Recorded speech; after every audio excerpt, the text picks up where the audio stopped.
The white snake popper.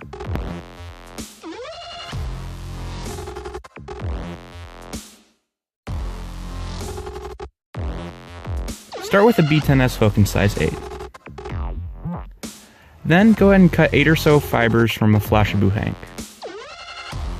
Start your thread on the hook right behind the eye. Wrap down a ways before you cut off the tag end. Then take those fibers of flashabou, fold them over the thread and tie them directly on top of the hook. Then take thread wraps back, right to where the point of the hook starts, and then cut those off about 2 hook shanks in length. Go to your marabou and select a fluffy fiber. Pull off all the stiff ends near the butt of the stem. Then, grab the tip of the marabou and separate that. Tie the tip on your hook. Bring your thread towards the eye, and start taking pomerine wraps of marabou up the shank. Sweep the fibers back every wrap you take, to create a nice full body without trapping any of the fibers.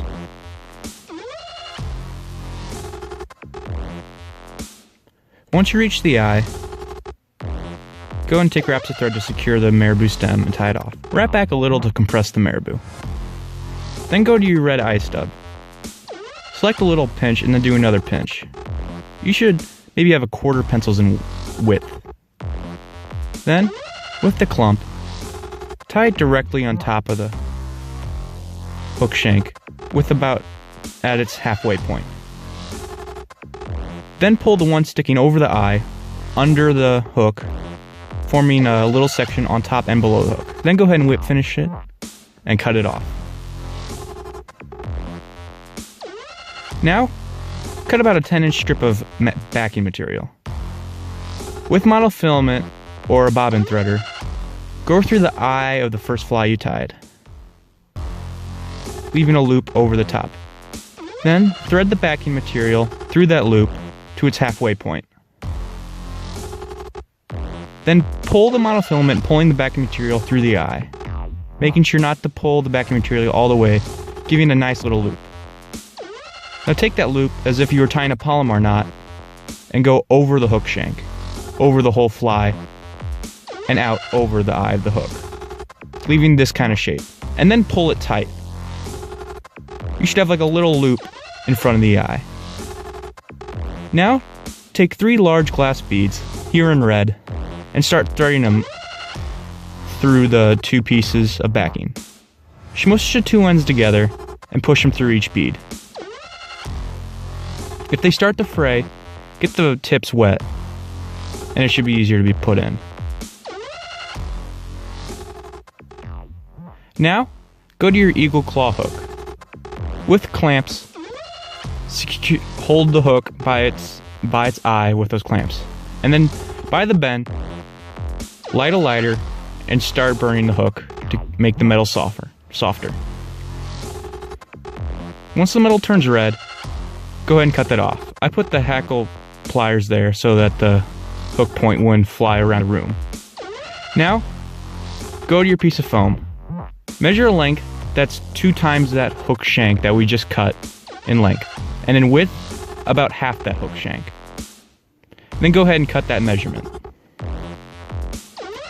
Fold that piece of foam in half, and then cut the crease. In a little less than a 45-degree angle, go from one corner of the foam down to the center. Do the same with the other side. Once you've done that to one piece, set that on side the second, and match the angles. Set those aside. Now, put the hook shank in your vise. Take wraps of thread, and then with your fly threaded with backing, tie that directly on top of the hook shank. The backing material may want to get in. Pull the beads up right to the hook shank, and then the 2 tips of backing, thread those through the hook eye and out back towards the end, and secure it with thread. This will help keep the one hook from jumping out of or coming out when the fish is hooked. Then go to your marabou again and select another feather. Prepare it in the same way. Tie that down at the back of the hook shank. Then go ahead again, take wraps of thread, or take wraps of marabou up the hook shank. you should get about a third of the way up. Then go ahead and take wraps of thread to secure the marabou. Again, going back to compress it a little bit.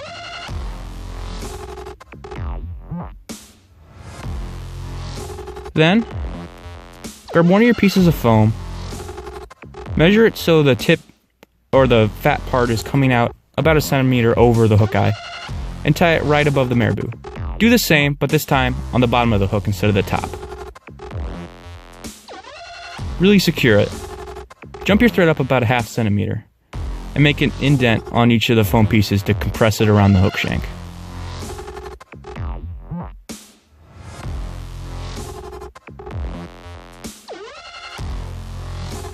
Now, go to your rubber legs.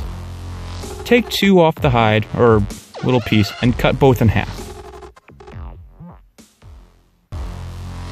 Now, fold one over the thread and tie it on the far side. And do the same to the near side. Then fold both back and take wraps to push them back.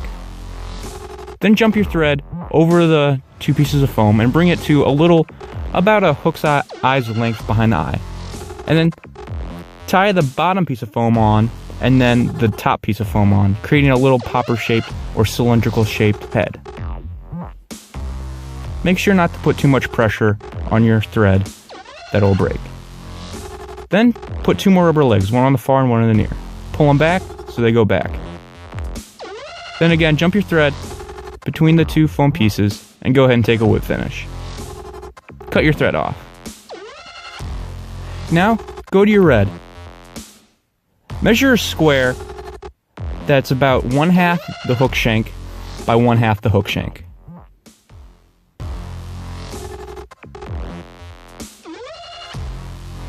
With a spare hook shank or your scissors, poke a hole in the middle.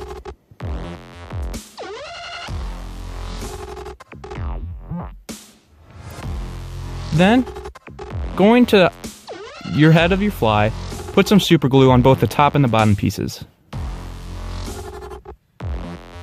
Then push that hole that you made in the red over the hook eye, meeting it with propping up the 2 pieces. Once it's nice and glued on, go ahead and cut the over extending pieces of the white, creating a nice square shape. And that's the fly.